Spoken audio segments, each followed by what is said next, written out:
dengan dukungan semua komponen bangsa, pemerintah bersatu padu berjuang agar rakyat tetap terlindungi, ekonomi Indonesia tetap stabil, dan layanan publik dapat berjalan efektif. Hasilnya dapat kita rasakan sekarang. Ekonomi triwulan kedua 2025 tumbuh 5,12% year on year, membaik dari triwulan pertama 4,87%. Lebih dari setengahnya adalah kontribusi dari aktivitas konsumsi masyarakat yang meningkat 4,97%. Ekspor kita tumbuh kuat 10,67%. Nilai tambah dari hilirisasi menjadi penyumbang terbesar kuatnya ekspor kita. Kuatnya ekonomi menunjang peningkatan kesejahteraan rakyat. Tingkat pengangguran turun menjadi 4,76% di Februari 2025 dari 4,82% tahun lalu, dengan 3,6 juta lapangan kerja baru yang berhasil diciptakan. Tingkat kemiskinan ditekan menjadi 8,47%, terendah sepanjang sejarah. Pemerintah bekerja keras agar inflasi tetap rendah di kisaran 2,4%, sehingga menjaga daya beli rakyat, terutama masyarakat yang tidak mampu.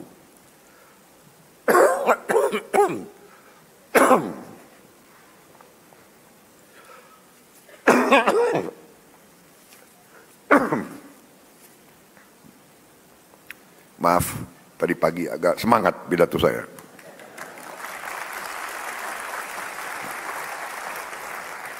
Inilah bukti nyata, dengan kerja keras dan kesungguhan kita mampu memperjuangkan nasib jutaan rakyat Indonesia untuk hidup lebih sejahtera.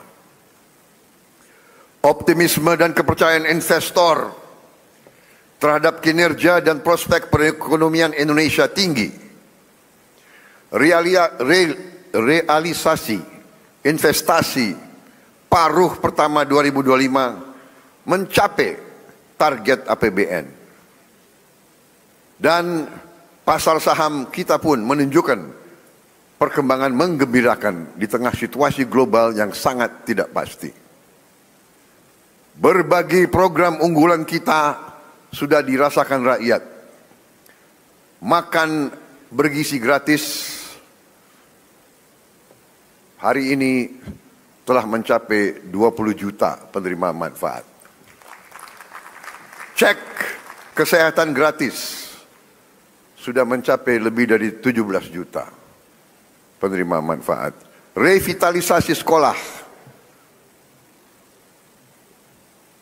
sudah sampai lebih dari 13.000 sekolah dan madrasah. Sekolah rakyat sudah mencapai 100. Pembentukan koperasi desa dan kelurahan Merah Putih telah dimulai tahun ini. 80.000 koperasi telah dibentuk.